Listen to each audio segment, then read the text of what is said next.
नमस्कार दोस्तों, मैं दिलीप कुमार।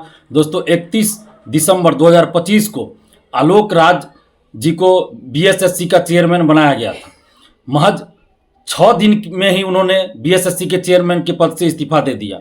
आलोक राज जी एक स्वच्छ छवि के ऑफिसर रहे हैं, ईमानदार ऑफिसर रहे हैं और उन्होंने 6 दिन के अंदर ही बीएसएससी के चेयरमैन के पद से इस्तीफा दे दिया। ये कोई छोटी मोटी बात नहीं है।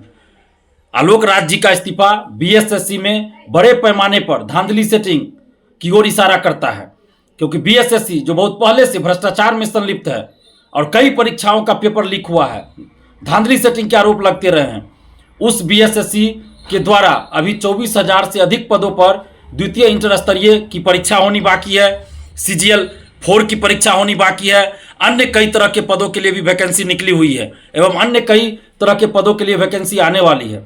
और ऐसी परिस्थिति में बीएसएससी के चेयरमैन पद से आलोक राज जी का इस्तीफा देना ये दिखाता है कि बीएसएससी के अंदर बड़े पैमाने पर भ्रष्टाचार है, बड़े पैमाने पर भ्रष्टाचार में संलिप्त है वहाँ के अधिकारी कर्मचारी, और इस वजह से आलोक राज जी अपने आप को वहाँ अपनी छवि नहीं बचा पा रहे थे, अपनी छवि के साथ तो समझौता नहीं करना चाह रहे थे और इसीलिए उन्होंने इस्तीफा दे दिया होगा।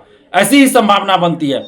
एक बड़े पत्रकार, वरिष्ठ पत्रकार है, उनका कहना है कि कोई बड़े नेता का दबाव था कि उनके ही एक एजेंसी को एग्जाम कंडक्ट कराने की जिम्मेवारी दी जाए, क्योंकि बीएसएससी द्वितीय इंटर स्तरीय एवं अन्य कुछ परीक्षाओं को ऑनलाइन कराना चाहती है बीएसएससी, और ऑनलाइन परीक्षा की जिम्मेवारी, ऑनलाइन परीक्षा के लिए जो वो नेता कह रहे हैं उसी एजेंसी को ये ठेका दे दे, जिम्मेवारी दे दे, लेकिन वो एजेंसी ब्लैक लिस्टेड है और इसी वजह से आलोक राज जी इस्तीफा दे दिए, क्योंकि वो गलत काम नहीं करना चाहते थे। एक वरिष्ठ पत्रकार हैं पटना के, बिहार के, उन्होंने अपने एक वीडियो में कहा है और मेरा भी इशारा इसी तरफ है कि बीएसएससी में बड़े पैमाने पर धांधली सेटिंग होने की संभावना है, क्योंकि द्वितीय इंटर स्तरीय जो बहाली है बीएसएससी में 24,000 से अधिक पदों पे होनी है और इसी बहाली में अच्छे अच्छे पद हैं और 2 साल 2.5 साल से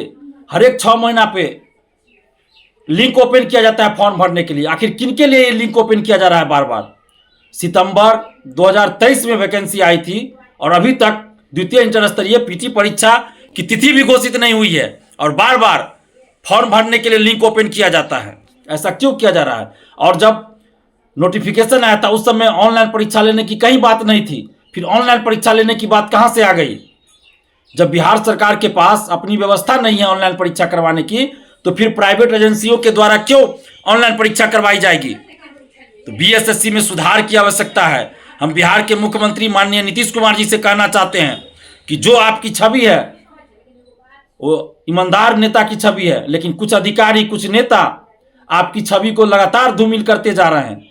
तो इसलिए ऐसे नेताओं, ऐसे अधिकारियों पर कार्रवाई कीजिए और बीएसएससी में आलोक राज जी को पुनः बीएसएससी का चेयरमैन बनाइए या इनके जैसा स्वच्छ छवि के ईमानदार जो अफसर हो उनको नेता बनाइए। किसी गलत प्रवृत्ति के या भ्रष्टाचार में संलिप्त लोगों को, अधिकारियों को अगर बीएसएससी का चेयरमैन बनाते हैं तो धांधली सेटिंग बड़े पैमाने पे होगी। दूसरी तरफ 67वीं बीपीएससी का जब पेपर लीक हुआ था, जिसे मैंने ही उजागर किया था, परीक्षा से पहले ही मैंने मुख्यमंत्री जी को क्वेश्चन भेजा था, परीक्षा रद्द हुई थी और जांच में कई बड़े बड़े लोगों का नाम आया था, कई लोग पकड़े भी गए थे और बीपीएससी के जो उस समय परीक्षा नियंत्रक थे अमरिंदर कुमार, हमने उन पे आरोप लगाया था और उनको हटाने की मांग किया था, जांच की मांग किया था। 3-4 महीने बाद सरकार ने बीपीएससी के परीक्षा नियंत्रक अमरिंदर कुमार को बीपीएससी से बाहर कर दिया, लेकिन 1.5 साल के बाद फिर से उन्हें बीएसएससी का सदस्य बना दिया गया।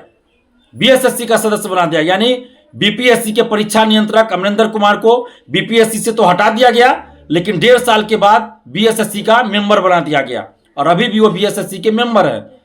तो क्या ये सारी प्रक्रिया, ये जो सारा घटनाक्रम है, किसी बड़े धांधली सेटिंग की ओर इशारा नहीं करता बीएसएससी में? क्योंकि हजारों पदों पे बहाली होनी है बीएसएससी के द्वारा और बीएसएससी द्वितीय इंटर स्तरीय और CGL 4 की बहाली को लटका के रखा गया है। अभी तक परीक्षा की तिथि घोषित नहीं की गई है।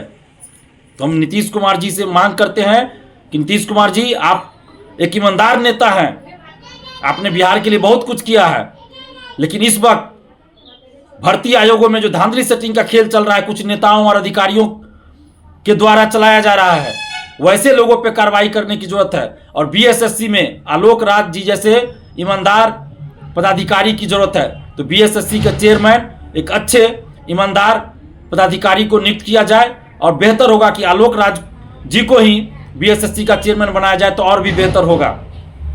और बिहार के तमाम अभ्यर्थियों से भी हम आग्रह कर रहे हैं, अपील कर रहे हैं कि आप लोग पूरे घटनाक्रम को देखिए। ये कोई छोटी मोटी साधारण घटना नहीं है, ये बीएसएससी में अरबों खरबों का खेल होने वाला है, इस ओर इशारा कर रहा है। बीएसएससी में भ्रष्टाचार पहले से चला रहा है और फिर से भ्रष्टाचार लग रहा है कि चरम पे पहुंचेगा कि क्या होगा। तो हम नीतीश कुमार जी से मांग कर रहे हैं कि पूरे मामले की जांच करवाई जाए कि आखिर आलोक राज जी ने क्यों इस्तीफा दिया, किस नेता का दबाव था उन पर, और बीएसएससी के अंदर कौन अधिकारी कौन कर्मचारी हैं जो आलोक राज जी को ईमानदारी से काम नहीं करने दे रहे थे कि 6 दिन के अंदर ही इनको इस्तीफा देना पड़ गया।